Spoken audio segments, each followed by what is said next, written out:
Could we be getting some help at the gas pump? President Biden is calling for a temporary suspension of the federal gas tax. Hello, everyone. Welcome to the Rundown. I'm Robin Winston. That gas tax is about 18 cents a gallon.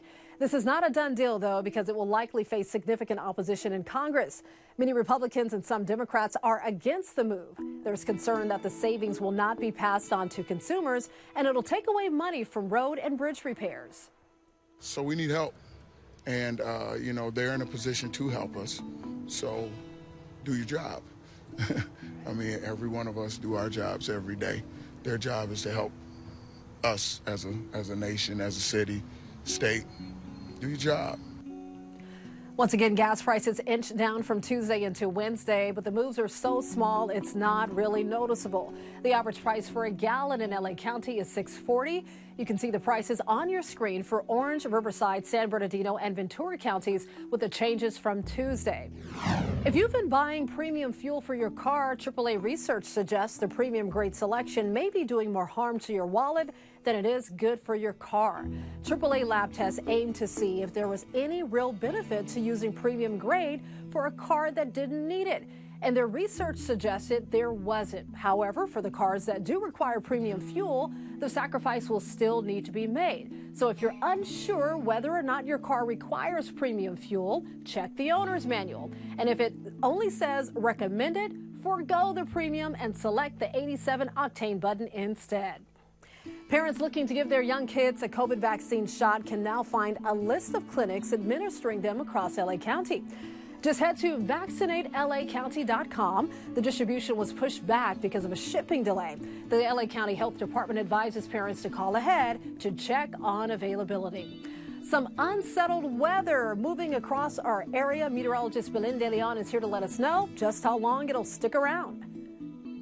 Hey, Robin, it's officially summer. Don't believe me? Check out this temperature trend in Moreno Valley, where we're going to be stuck in the 90s for the next several days. No relief from the heat. In fact, it gets even hotter on Sunday when temperatures could be close to 100 degrees. Now, the heat, of course, is a staple of the summer. The other thing is monsoon storms. We had some stormy weather on Wednesday. We dry out Thursday, Friday, Saturday, then back to the monsoon on Sunday. The possibility for some storms. So in the coming months, this is the best chance that we have of seeing any accumulating rain. But unfortunately, these storms, they come with lightning. So keep these precautions in mind. If you hear thunder, go indoors or in a hardtop vehicle. Campers and hikers need to stay vigilant on stormy days.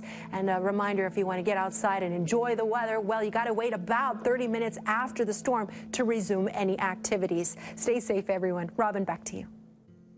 A memorial service for the two El Monte police officers killed in the line of duty will take place next week, June 30th, at the Toyota Arena in Ontario. Tuesday night, family and friends held a vigil for Joseph Santana and Michael Paredes. Loved ones packed the field and stands at Upland High School. And for the first time, we heard from the wife of Michael Paredes. I don't know how I'm going to do life without him. The man accused of killing the officers was a convicted felon out on parole. Critics claim he would have been in jail at the time of the shootings if it wasn't for the policies of LA County District Attorney George Gascon. Gascon responded to the claim. We all wish if we could predict violence, but the reality is that we can't. He had been arrested, mostly for drug-related offenses, and almost a decade ago, the mother of Officer Joseph Santana is angry at Gascon and told us she does not want him to attend the memorial service for her son. Congress has cleared the first hurdle to passing a bipartisan gun safety bill. The legislation was finalized after overcoming hurdles on red flag provisions and closing the so-called boyfriend loophole. The bill also enhances background checks for people between the ages of 18 and 21, contains tougher penalties for gun trafficking, and expands money for mental health and school security.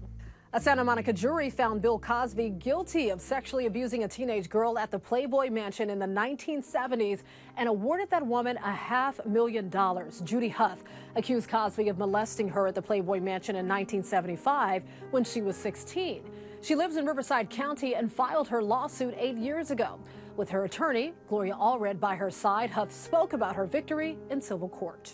I didn't know what to think. I didn't know which way anything was going to go. So, yes, I'm grateful to the jurors for sure. And just all the supporters that were there every day. A spokesperson for Cosby says he'll vigorously fight what he calls false accusations. And during a news conference, he attacked Huss attorney Gloria Allred. She's a self-proclaimed, self-righteous civil rights attorney who has never done anything but go after black men for wealth. If they got fame, they don't love black men. Cosby's attorney plans to appeal the jury's verdict.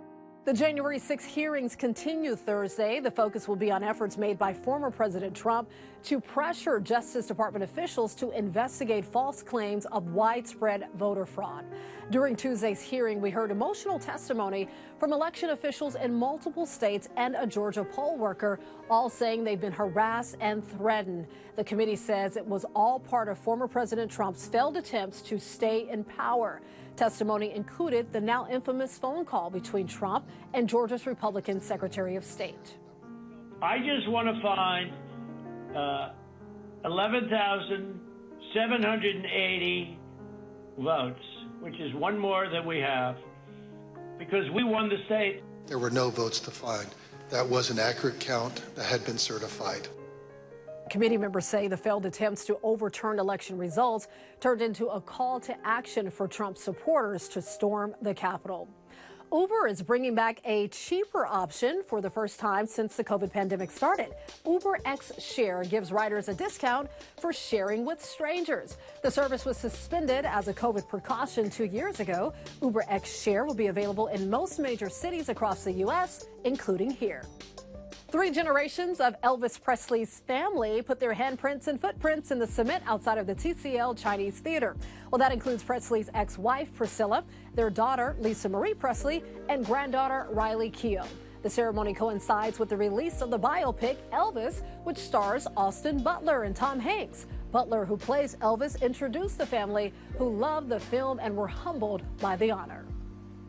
I think it's safe to say that Elvis would be so proud to see the loves of his life, his family, here today to honor him along with all of you. This has been a long journey, and I'm so grateful you took the time to get to know us, to know Elvis, and to tell his story in a way that I believe he would have loved.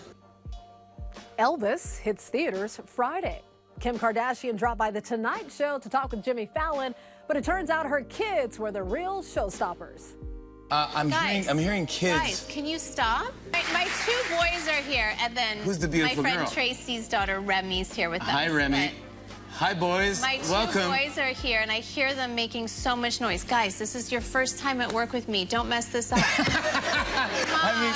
Settle down, kids, settle down. That was Kim scolding her older son, Saint, and his little brother, Psalm. Like most kids, it seemed like they were, just a little bored and restless for most of the day, having to follow their mom around at work.